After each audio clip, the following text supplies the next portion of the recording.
ቦምቦክላት ሊያም ዴላፕ ወደ ኖቲንጋም ፎረስት ሂር ዊ ጎ። እረላሽ መሄዱ አይደለም የገረመኝ ዋጋው ነው። 45 ሚሊዮን እንደገና ደግሞ እየታየ በሚጨመር 5 ሚሊዮን 50 ሚሊዮን አጠቃላይ ፓኬጅ ማለት ነው። በመድኃኒዓለም 28 ሚሊዮን አስፈርመ ነው ማለት ነው። ፍሎፕ አርጎ በ28 ጨዋታ አንድ ጎል አስቆጥሮ 45 ሲደመር 5 ነው የሚሸጠው። በስላሴ የአንዳንድ ክለብ እኮ ጸዴ ተጫዋች ሽያጩ ራሱ ይህን ዋጋ አይተካውም፣ ይህን ዋጋ አይደርስም። ማን እንደሆንክ ደግሞ ታውቃለህ። ወይኔ ዴላፒኒዮ ሲጀመር ጎት ነው ይሄ ልጅ። ቼልሲ ጽዳቱን ጸዳ አድርጎ ነው የሚያጸዳው። ደግሞ ዋጋም እያገኘበት ይቻላል። እዚህ ጋር አሸንፈ እዚህ ጋር ደግሞ እየወጡን ለማትፈልጋቸው እዚች ጋር ደግሞ እኔ በቃኝ። ጭራሽ ከፍለው ነው የወሰዱት። ጭራሽ ለዴላፕ 45 ሚሊዮን ፓውንድ። አቤት ግፋች! አቤት ግፍ! ለነገሩ እዚህ ቤት ማይሸጥ ቀይ ገና ዌልቤክንና ሄንደርሰንን ከ2 ዓመት በኋላ አትርፈን ነው የምንሸጠው። በገዛንበት አይደለም አትርፈን ነው የምንሸጠው። ገባር? ለዚህ ውለታው የፎረስትን ማሊያ ያፈልጋል። እባካችሁን የፎረስትን ማሊያ ያፈልጉት። ያው ውለታቸውን አይከፍልም፣ ግን ለዚህ ውለታ ሁለት ማሊያ ገባ የፎረስት ፈልጉልኝ። ፎረስት ሁለተኛ ክለር የፎረስት ግማሽ ጨጓራ እኮ የለም። አሁን ግማሽ ጨጓራ ሰላም ሆነ። ሳንቼዝ ገዢ ባይመጣ እንኳን እኔ ራስ ይፈጽማል። በቃ አንተን የቀረው እኔ አልገባኝም። የእግር ኳስ ቤተሰቦች ይህንን ዜና አስረዱኝ። ቼልሲ 45 ከፍሎ ነው ወይስ ተከፍሎት ነው? ይሄ እኮ ቦምብ ነው። ይሄ እኮ መትረየስ ነው። እኛ ላይ የተደቀነ የተነጣጠረ ቦምብ፣ ከኳስ ይልቅ ሪስሊንግ የሚቀናው፣ ከተከላካዮች ጋር ሲገናኝ ተማታ የሚለው፣ ቀለሙ ነጭ ሆነ እንጂ ውስጡ ጥቁር እንደ ቡሊያውም ጥቁር ስላችሁ የታዘዝ ብሎ የሚጋጭ ጥቁር እንደ ማይክ ታይሰን አይነት በለው የሚል ይሄ እኮ ኳስ ተጫዋች አይደል? እንዴት ነው ኳስ ተጫዋች ለመሆን ሐሳብ ላለው ሰው 45 የከፈሉት? አስረዱኝ። እኔ ሊገባኝ አይችልም። የእግር ኳስ ቤተሰብ ይሄንን አስረዱኝ። ቼልሲ ሿሿ ጀምሯል። በጠራራ ፀሐይ ሿሿ መሸት ቢልላ አይሻልም? ሳንቼዝ እኔ አልችልም፣ እዚህ ድረስ ነው አቅሜ፣ ዘንድሮ ራሳችሁን ቻሉ አላቸው። እነሱም ሳይረፍድ እንኳን ነገርከን ብለው ወደ ገበያ ወጡ። በግል ጥቅም ከስምምነት ላይ እንደደረሱ ይታወቃል ከዲያጎ ኮስታ ጋር ከዚህ በፊትም። አሁን ምናልባት አክቲቬት ሊያደርጉት ይችላሉ እየተባለ ነው። ሌላው አስቶን ቪላ መውጫ በር ላይ የቆመውን ኢሚሊያኖ ማርቲኔዝንም ቼልሲዎች ላዘዋውሩ እያጤኑበት ነው እየተባለ ነው። ስለዚህ አንድ በረኛ በዚህ ሲዝን እናስፈርማለን ከዚህ ሰውዬ ጋር። ይሁን ይሄ ራሱ የተነጣጠረ ቦምብ ነው። እኔ አንተ ቶሲን ባላችሁበት ጃክሰን ሲወጣ ማየት አልፈልግም። መጀመሪያ እናንተ ናችሁ የምትወጡት። ለጃክሰን በነገራችን ላይ አስቶን ቪላዎች 60 አቅርበዋል። እስከ 65 ድረስ ሊያቀርቡ ይችላሉ እየተባለ ነው። የሚወጣውን መረጃ እንግዲህ አመጣላችኋለሁ። ፎሎ ማድረግ እንዳይረሳ። ዴላፕን በ40 ሸጣችሁት እንዴ? እናንተ ስላላችሁ ብቻ ነው የሚሆነው ወይም ሰነዱ ተጣርቶ ሊቀርብልኝ ይገባል? ካልሆነ እኔ ማመን ትቻለሁ። በቃ የዚህ ቤት ዝውውር እንዴት ነው እንደ ዴላፕን በ40 ሸጣችሁት? ምን ሲያደርግ አይተን ነው እኛ? ምንም እኮ ሲያደርግ አላየንም። አይደለም ብቃቱ ታይቶ ሊገዛ ይቅርና ማለት ነው ነፍታችሁብን ራሱ ማለት ነው። በቃ ሱረት አጨሳችሁብን ራሱ ይሄ ልጅ 45 አያወጣም። የቼልሲ ጉድ ከዚህ በኋላ ነው ተዘግዝቆ የሚወጣው። እኔ በቃ የዝውውር ጉዳይ ላይ ቼልሲ ለካ በእንትን ሸጥኩት ለካ ሳይኮ ነው መትነፉን ሳይኮ እየነባችሁ ነው እንጂ ያረግለት ነው የሚገዛው ቲንጋፋ። እሺ ይኩን ገዛው በ30 ነበር አይደልና ተገዛችሁ ከዛው 15 አትርፋችሁ ሸጣችሁት። አምና በፕሪሚየር ሊግ ምንም እኮ ሲያደርግ አላየሁትም እንዴ። የቃረደ ዕቃ አንተ ማንነና ነው በ45 አውጥተህ የምትሸጠው?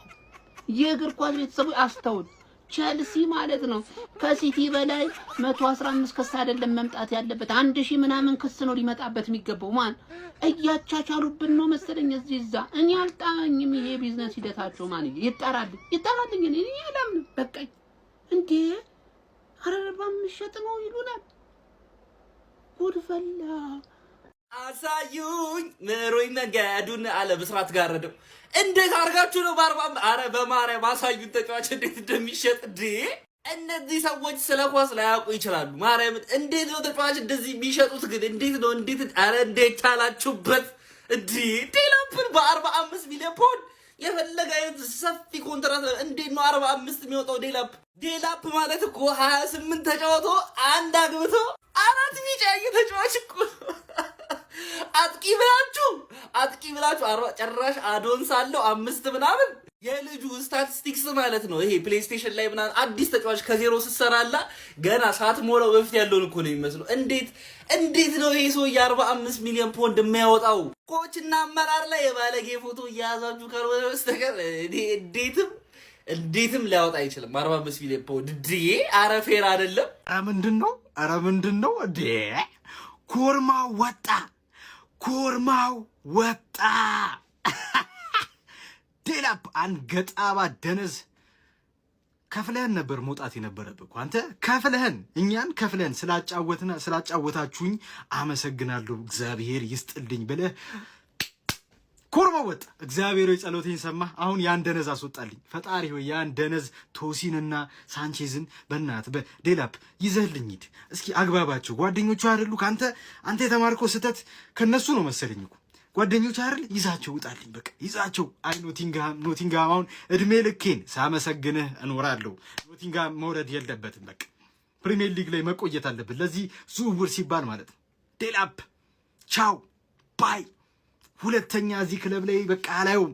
እግዚአብሔር ይመስገን። እነ ቶሲንም በነካጃቸው እስኪ ጥርቅ ይበሉልን። እግዚአብሔር ይመስገን። ኧረ ማገንተር የቼልሲ ደጋፊዎች ነው። እስቲ ወደዚህ ጠጋ በሉ እናውራበት ጋይስ። ሊያም ዴላፕ አምና እንግዲህ ወደ ቼልሲ ሲዘዋወር ከኢፕስዊች ታውን 30 ሚሊዮን ፓውንድ ሪሊዝ ክሎዝ ሂሳቡን ከፍሎ ቼልሲዎች ማስፈረማቸው የሚታወስ ነው። ታዲያ በአንድ ዓመት ልዩነት ለዛውም ደግሞ 3 ጎሎችን በሁሉም ውድድሮች በሊጉ 1 ጎል ብቻ ላስቆጠረው ለሊያም ዴላፕ እንግዲህ ኖቲንግሃም ፎረስቶች እንግዲህ 45 ሚሊዮን ፓውንድ በክለባቸው ታሪክ ውዱ ፈራሚ አድርገው አስፈርሞታል። ታዲያ ለቼልሲዎች ትልቅ ግልግል አይደለም ወይ? ብዙዎቻችሁ መቼም በዚህ ዝውውር በጣም ደስተኛ እንደምትሆኑ አልጠራጠርም። ይሄ ተጫዋች በጣም ብዙ ብራይት ፊውቸር እንዳለው ብዙዎቻችንም ትልቅ ተስፋ ጥለንበት ነበር። በተለይ በኢፕስዊች ታውን ያሳለፈው የውድድር ዓመት በጣም ምርጥ የሚባል ነበር። ነገር ግን በቼልሲ ቤት መጥቶ እንደተጠበቀው አልሆነም። አሁን ግን ለቼልሲዎች ትልቅ ግልግል ይመስለኛል። በነገራችን ላይ ቼልሲዎች ተጫዋችን ይሽጡ በቃ ያውቁበታል ነው የምላችሁ፣ ያውቁበታል እንዴት ማትረፍ እንዳለባቸው በደንብ ጠንቅቀው የሚያውቁ ክለቦች ናቸው ሲሸጡና። አሁን ደግሞ ከዚህ ቀጥሎ ሮበርት ሳንቼዝ ይመስለኛል ክለቡን መልቀቅ ያለበት። በእኔ እይታ ቼልሲ በጣም ትልቅ ምርጥ ግብ ጠባቂ የሚመጥነውን ግብ ጠባቂ ያስፈልገዋል። እንግዲህ ሮበርት ሳንቼዝም በተመሳሳይ ሁኔታ ወደ የትኛው ክለብ እንግዲህ እንደሚያሻግረው ምን ጠብቀው ይሆናል የምንመለከት ይሆናል። ለማንኛውም በሊያም ዴላፕ የ45 ሚሊዮን ፓውንድ 15 ሚሊዮን ፓውንድ አትርፎ 3 ጎል ብቻ ላስቆጠረላቸው አጥቂ የሸጡበትን መንገድ እንዴት አያችሁት? ሀሳብ አስተያየታችሁን ኮሜንት ሴክሽን ላይ አገር ሜዳ ስፖርትን ፎሎ ማድረግ እንዳትረሱ። አሁን እኮ ነው የምሰማው ጀመው ዴላፕ ተሸጠ። አውሬው አጥቂን ሸጡብን እንዴ! ለተቃራኒ ቡድን አዛኙ ጥቁር ስለሆነ ነው እንጂ ባላንዶር ይበላ ነበር ዴላፕ። እንዴ በኢብራሂሞቪች ደረጃ ከፍ አድርጎ ኳስን የተጫወተ ሃዛርድን አስታዋሼ ዴላፕን ሸጡት። የኖቲንግሃም ደጋፊ ነኝ ከዚህ በኋላ። ሳንቼዝን ደግሞ ከሸጣችሁብን እኔ ኡጋንዳ ሊግ ነው ማየው። ተስፋ ቆርጫለሁ። እንዴ ቼለውም በሂውማን ትራፊኪንግ መጠየቅ መቻል አለብን።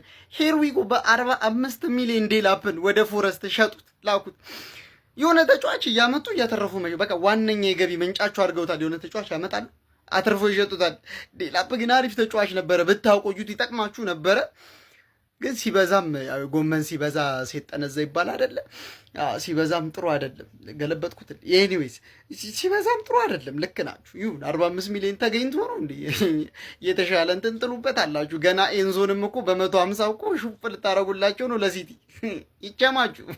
የዩናይትድ ጥፋትና የሌሎች ክለብ ልክነትን በቃ በእነዚህ ዝውውሮች ማየት ትችላላችሁ። ዩናይትድ ተጫዋቾቹ በፊት ሲያስፈርም ደሞዛቸውን አጋኖ ለመሸጥ ራሱ አይመችም። ይኸው ሊያም ወደ ኖቲንግሃም ሄደ። 1 ዓመት ነው የቆየው። 45 ሚሊዮን ፓውንድ ነው ያገኘበት ቼልሲ። ጽድት ያለ ገንዘብ ነው ለቼልሲ፣ ምንም እንትን የሚልበት አይደለም። ከዚህ ሰውዬ 45 ማግኘት ማለት አስቡት። እኛ ኦናናን እስካሁን አልሸጥነውም። ሳንቾን ለመሸጥ አዛችንን በልተን በነፃ ሄደን እንዲህ ጋርናቾን ለመሸጥ ራሱ ስንት ፍዳ ገብተን ነው ቼልሲ ገዛ። ዩናይትድ ደሞዞቹ ማግነኑ ማለት በጣም ነው የጎዳውና እንደዚህ አይነት ተጫዋቾች አሉ። እነ ኡጋርቴ ምናምን አይቆዩም ነበር፣ ይሸጡ ነበር። በዚህኛው ክረምት ይሸጥ ነበር። ያው ጉዳቱ ነው እንትን ያለው እንጂ ቼልሲ ግን ይመቸው፣ ቼልሲ ይመቸው፣ ሃንግማን ይመቻት። የምር እንዲሁ ፈጣሪ ሆይ የምርን የፈለገ ሂሪው ቢናፍቀኝ እንዲሁ የሊቨርፑል ባለ ሀብቶችና አሰልጣኙ ወደ ዴላፕ አይናቸውን ስላላዞራቸው ተመስገን። የምር በዚህ ሰዓት የአርሰናል ደጋፊዎች የሚመኙት ስለት ይሄ ነው። በቃ አይናቸውን ወደ ቼልሲ እንዳያዩ እንዲጋርድላቸው ፈጣሪያቸውን ይለምናሉ። ወይ ዴላፕ ወይ ጃክሰን ይመጣል ወይ ጋርዳቸው ይመጣል። ተጨናንቀው ነበር የአርሰናል ደጋፊዎች። ዴላፕ ከሄደ ከዚህ በኋላ ሞይሰስ ካሴዶ ቢመጣም ችግር የለውም። የአርሰናል ደጋፊዎች ምንም እንዳትሰቃዩ። ዴላፕን እንዲፈለገ ሂሩይ ይናፍቀኝ አልፈልገውም። የምሬ ነው። ወደ ኖቲንግሃም ፎረስት እንግዲህ ገብቷል። አራዳ ልጆች ዴላፕ የቼልሲ ደጋፊዎች ኮንግራቹሌሽን ነው የሚባለው እንጂ አሁን አብዛኛው አርሰናል ደጋፊ የሚያስመስላል። ገብርኤል ማርቲኔሊ እየወጣ ነው። እነዛ ሞመንቶች እንዴት ሲዘድቡት እንደነበረ እኮና አበሻ አስመሳዮችን እናቴ ትሙት፣ ሁላችንም አስመሳይ ነን። የምሬ ነው። ጋክፖ ቢወጣው የሊቨርፑል ደጋፊ ወይ ጋክፖ ብሎ የሚሰራል ይሆን አለሁ። እኔ ለምሳሌ ግን በጣም ነው ወደው ጋክፖ። በዚህ ሰዓት ጋክፖ ለኛ ሜሲያችን ነው። እናቴ ነው። የምሬ ነው። አንሸጠውም። 250 ራሱ አንሸጠውም። የአራዳ ልጆች ማሊያ ኦሪጂናል ማሊያዎችን እያመጣው ነው። የአራዳ ልጆች ደውሉ፣ አግዙኝ፣ አበረታቱኝ። የአራዳ ልጆች ግዴታ አይደለም፣ በፍላጎት ነው። ወዳችኋለሁ። ስልኬ ባዩ ላይ አለ ወይም ከታች ካፕሽን አስቀምጥላችኋለሁ። የሊያም ዴላፕ ሂር ዊ ጎ እንዳይገርማችሁ። ዣቪ አሎንሶ ሌላ ወሳኝ ሰው ስኳዱ ላይ ቀላቅሏል። አንድሬስ ሬስ ይባላል። በፖርቹጋል ውስጥ ለ7 ዓመት ሲሰራ የቆየ ነው። የሴት ፒስ አናሊስት ነው። ከዚህ ቀደም ታስታውሳላችሁ ከአስቶን ቪላ ማክፒን አስፈርመን በሴት ፒስ በኩል በጣም አሪፍ እንደሆነም በፕሪሲዝኑ ተመልክተናል። በፕሪሚየር ሊጉ ጠንካራውን ቼልሲን ለመመልከት በሴት ፒስ የሚነሱ ኳሶችንም ለመድገም አስበናል። አንድሬስ ሬስ በፖርቹጋል በሴት ፒስ አናሊስትነት ሲሰራ የቆየ ነው። ማክፒ ከዚህ ቀደም ከአስቶን ቪላ ያስፈረምነው የሴት ፒስ አሰልጣኛችን ነው። ቼልሲ ካሁን በኋላ በቆሙ ኳሶች ላይ ምርጥ ነው የምንሆነው። በጣም ያስገረመኝ የሊያም ዴላፕ ነገር። ሊያም ዴላፕን እንግዲህ በ30 ሚሊዮን ፓውንድ ነበር ከኢፕስዊች ያስፈረምነው። 1 ዓመት ተጠቅመንበት የዓለም የክለቦች ዋንጫ ላይ እሱ ባስቆጠራት ጎል 30 ሚሊዮን ፓውንድ ቼልሲ ማግኘት ችሏል። አሁን በ48 ሚሊዮን ፓውንድ ኖቲንግሃም ፎረስትን ሊቀላቀል እንደሆነ ፋብሪዚዮ ሮማኖ ዘግቧል። የሊያም ዴላፕ መውጣት ከቼልሲ ቤት ትልቅ ዜና ቢሆንም ዣቪ አሎንሶ ያስፈረመው የሴት ፒስ አናሊስት የሚባለው በፖርቹጋል በጣም ድንቅ የተባለና የቆሙ ኳሶች ላይ አናሊስት ነው። ማክፒ ጋር ተጣምረው ከቆሙ ኳሶች የሚገኙ ጎሎች በአጠቃላይ በቼልሲ ቤት ከዚህ በኋላ ልንመለከት ነው። የጆዜ ሞሪኒዮ ጊዜ ሊመጣ ነው ማለት ነው። ዣቪ አሎንሶ አሪፍ ነገር እየሰራ ነው። የሊያም ዴላፕ ከቼልሲ ቤት መልቀቅ ምናልባትም በ48 ሰዓት ውስጥ ይረጋገጣል ብሏል ፋብሪዚዮ ሮማኖ። ኔጎሽሽን ሊኖረው ይችላል። ቼልሲ ግን ተጫዋቹን ያስፈረመው በ30 ሚሊዮን ፓውንድ ነበር ከኢፕስዊች። አሁን በ48 ሚሊዮን ፓውንድ ለኖቲንግሃም ፎረስት ሊሸጥ ተስማምቷል። ምናልባት ኖቲንግሃም ፎረስት ገና ፕሪሚየር ሊጉ ሳይጀምር መውረዱን አረጋግጧል። ምክንያቱም ጎል የማያገባ ሰው ነው ሊያም ዴላፕ ማለት። ይህን አጋሰስ ከክለባችን ማስወጣታችን በጣም አሪፍ ዜና ነው። ከዛ ባለፈ ዣቪ አሎንሶ አንድሬስ ሬስን ከፖርቹጋል ማስፈረሙ በጣም አሪፍ ነው የሚባል ዜና ነው። ከቼልሲ ቤት ይወጡ ያሉ ደና ዜናዎች አሉ። በቀጣይም በግብ ጠባቂ ቦታ ላይ አሪፍ ነገር እንሰማለን ብዬ ጠብቃለሁ። የእናንተን ሀሳብ ኮመንት ላይ አስቀምጡ። ላይክ፣ ሸር፣ ኮፒ ሊንክ አድርጉ። ፎሎ ያላደረጋችሁ የፕላስ ምልክቷል። ሊያም ዴላፕ ወደ ኖቲንግሃም ፎሬስት ሂር ዊ ጎ። የ23 ዓመቱ እንግሊዝ አጥቂ ሊያም ዴላፕ በ45 ሚሊዮን ፓውንድ ከቼልሲ ኖቲንግሃም ፎሬስትን ለመቀላቀል ተስማምቷል። እንደሚታወቀው እንግዲህ ሊያም ዴላፕ ባሳለፍነው ዓመት ቼልሲን ከተቀላቀለ በኋላ በ28 ጨዋታዎች 1 ጎል ብቻ ነበረ ማስቆጠር የቻለው። ታዲያ በአሁኑ ሰዓት በ45 ሚሊዮን ፓውንድ ኤን ፎሬስትን የሚቀላቀል ይሆን። ሌላ ሰበር መረጃ ኤንዞ ፈርናንዴዝ ከማንቸስተር ሲቲ ፈቃድ ተሰጥቶታል። ማንቸስተር ሲቲ ይፋ ዝውውር ጥያቄ ሊያቀርቡ መሆኑ ተሰምቷል። ኤንዞ ፈርናንዴዝ ወደ ማንቸስተር ሲቲ የማምራቱ ነገር እውን እየሆነ መጥቶ የእግር ኳስ ቤተሰብ ይሄ ካላስደሰተህ ምንም አያስደስትህም። ኮፒ ሊንክ አድርግልኝ። ሊያም ዴላፕ ወደ ኖቲንግሃም ፎረስት ሂር ዊ ጎ ተብሏል ነው የምልህ። ማለት ምን ያህል ደስታ ሊሰማን እንደሚችል እንደ ቼልሲ ደጋፊ ሊገባቸው አይችልም። ምክንያቱም ሊያም ዴላፕ በጣም ለረጅም ጊዜ በጣም የሚገርም ስትራይከራችን ነበርና ሌላውም ሰው እንዲያየው እንፈልጋለን። ችሎታውን ማለት ነው። ችሎታውን ሌላ ሰው ማየት አለበት። እኛ ብቻችንን ይዘነው ማጥጫ አይደለም። ስለዚህ እንደዛ በሚለው ፎረስት ጠጋ ብላ በነፃ የሚያዋጣን ነበረ። ግን በቃ ሄዶልናል። በጣም የሚገርም ማለት ነው። እንደ ሊያም ዴላፕ ማንም አላስደሰት። አንተ ጎበዝ እኮ ድሮም እኮ ወዳለሁ። አጠላህም እኮ ጭራሽ ነው የምልህ። በጣም የምወደኝ በጣም ነው የምወደኝ። የምትወዱት በሙሉ እንወዳለን በሉት። እንደ ቼልሲ ግን አገንታሪ ክለብ ምድራችን ላይ የለም። እግር ኳስን ከቢዝነስ ጋር አንድ አድርጎ የሚያስኬድ በ39 ገዝቶ አትርፎ 45 ሂሩ ይጓዝ ባሉት ማለት ነው። ለቼልሲ ግን ህግ አይሰራም እንዴ? ዲሳሴን ባዳሽልና ቶሲንን ለወሰደ ምርቃት እንሰጠዋለን ብዬ ስለምን የነበረው ተጫዋች 45 ሚሊዮን ፓውንድ ምንድን ነው እየተፈጠረ ያለው?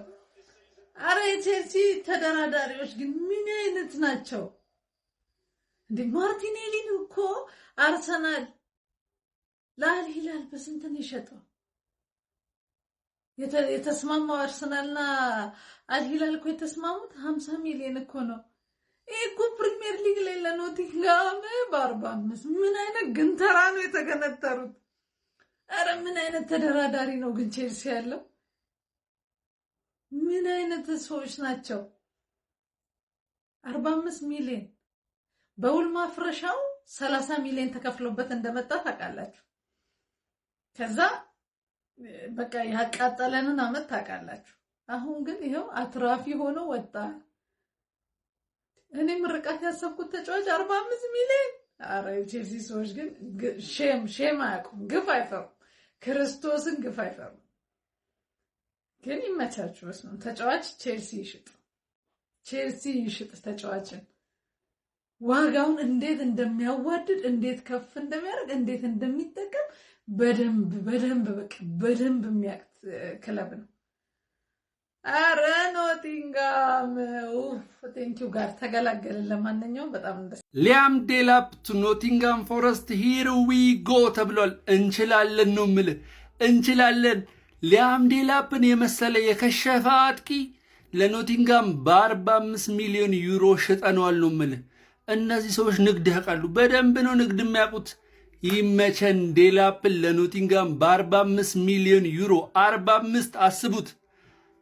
በኢየሱስ ስም እንዴት ነው ዴላፕን በ45 የሚሸጠው?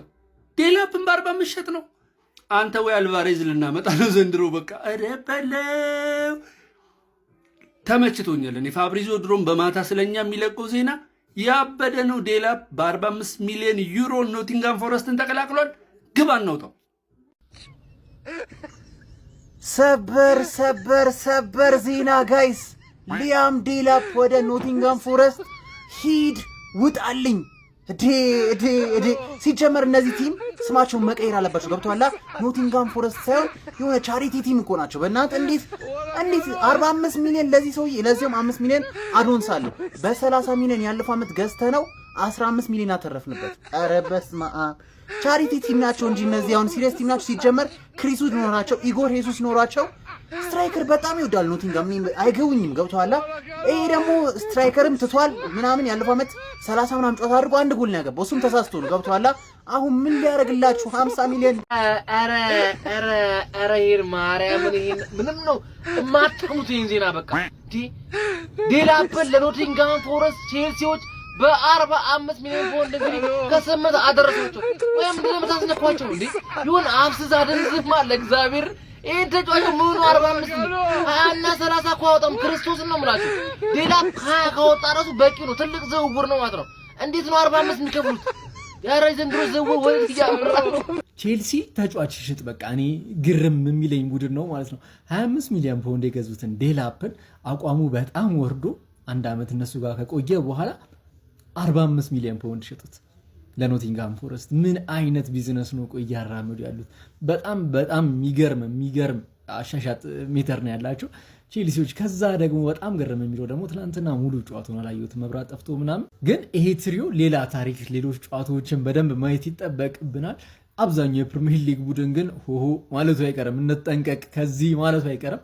ብቻ ቼልሲ የሚገርም ነገር ቢውል እያደረገ ይመስላል። ገና መጀመሪያ ብዙ ማለት ባንችልም ጃቢ አሎንሶም በተደጋጋሚ በዛኛው አካውንትም በዚህም እንግዲህ በተደጋጋሚ ብዙ ነገሮች ያነሳውለት አሰልጣኝ ነው። በጣም በፕሪሚየር ሊጉ ለማየት ከጓጓላችሁ ቡድኑን ለማየት ከጓጓለት አሰልጣኞች መካከል አንዱ ነው። ምን ያሳየናል የሚለው ትላንትና ትንሽ ሰመሪ ሰጥቶናል። እስኪ በሰፊው ደግሞ በደንብ የምንመለከተው ይሆናል። በተለይ ጌሚክ 3 ላይ ከአርሰናል ጋር ነው ጨዋታቸው ካልተሳሳትኩ አይደል? እና በደንብ እሱ ጨዋታ ላይም ያለውን ነገር እንመለከታለን ብዬ አስባለሁ። እስኪ ሀሳባችሁን ኮመንት ላይ ኮፒ ሊንክ ማድረግ ፎሎ ማድረግ ይረሳ። ይመቻል። መናጢው አጥቂ እንግዲህ ወደ ኖቲንጋም ፎረስት እንግዲህ በሽያጭ ሂር ዊጎ ተብሏል። ፋብሪዚዮ ሮማኖ እንግዲህ ሂር ዊጎ ብሎታል ማለት ነው። በ24 ሰዓታት ውስጥ የሕክምና ምርመራውን የሚያደርግ ይሆናል ማለት ሊያም ዴላፕ ወደ ኖቲንጋም ፎረስት ማለት ነው። ቼልሲ ከዚህ ዝውውር 45 ሚሊዮን ፓውንድ የሚያገኝ ይሆናል ማለት ነው። ቼልሲ አምና ከኢፕስዊች ወደ ቼልሲ ሲያመጣ 30 ሚሊዮን ፓውንድ ነበር የከፈለበት። አሁን ደግሞ ወደ ኖቲንጋም ፎረስት ሲሸጥለት 45 ሚሊዮን ፓውንድ እና 15 ሚሊዮን ፓውንድ አትርፎ ሽጦለታል ማለት ነው ለኖቲንጋም ፎረስት። ኖቲንጋም ፎረስት አሰልጣኙ ግላስነር ናቸው ለዚህ ዝውውር ዋነኛ ምክንያት የተባሉት። እንግዲህ እሳቸው ባነጋገሩ ዴላፕ እሺ ብሏል። እንግዲህ በሚቀጥሉት 24 ሰዓታት ውስጥ የሕክምና ምርመራውን የሚያደርግ ይሆናል ማለት ነው። ብዙ የቼልሲ ደጋፊዎች ቅድም የጃክሰን ወደ አስቶን ቪላ የሚሆኑ ነገር እርግጥ እየሆነ ነው፣ ዴላፕ እንደመሆን ወደ ኖቲንግሃም ፎረስት ሸኝተነዋል ማለት ነው። ለማንኛውም ቼልሲ ከዴላፕ ዝውውር 45 ሚሊዮን ፓውንድ የሚያገኝ ይሆናል ማለት ነው። በጣም ትልቅ ያልተጠበቀ ገንዘብ እንግዲህ ከዴላፕ ቼልሲ ያገኛል ማለት ነው። ሊያም ዴላፕ ማለት ነው ከቼልሲ ወደ ኖቲንግሃም ፎረስት ሂር ዊ ጎ ተብሎ ተዘውሯል ማለት ነው። ይሄ ልጅ አሁን ከቼልሲ ወደ ኖቲንግሃም ፎረስት ሲዛወር 45+5 አሉ ጨማሪ ማለት ነው። አጠቃላይ በ50 የሚሆን ፓኬጅ ነው የተዘዋወረው ማለት ነው። ከርቲስ ጆንስ ግን የኛ ከርቲስ ጆንስ ማለት ነው በ35 ሚሊዮን የተዘዋወረው ማለት ነው። ዴላፕ ላችሁ የሚመታው ምት ቦታቸው ተመሳሳይ አይደለም። አይ ነው አውቃለሁ፣ ግን ጆንስን ፉልባክም አድርገህ ማጫወት ትችላለህ፣ አታኪንግ ሚድፊልደርም አድርገህ ማጫወት ትችላለህ። ሚድፊልደር ግን ፊኒሺንጉ ፏያለ ነው ማለት ነው፣ ምርጥ ነው። ግን ዴላፕን ተመልከት እስቲ፣ ይሄን ቪዲዮን ተመልከት ብቻ። እንደዚህ የሚመታ ተጫዋች እያለ ጎል እንደዚህ ከርቲስ ጆንስ ምን ታውቃለህ? ጎል ላይ ደርሶ ምን አይነት ስራ እንደሚሰራ ተመልከት እስቲ። ሚሲቶን ኳስ እንደዚህ ኳስ እየሳተ በ50 ሚሊዮን የተሸጠ የኛ አለ እንጂ ከርቲስ ጆንስ በ35 ሚሊዮን ለኢንተር ሚላን የሚሸጥ ወይኔ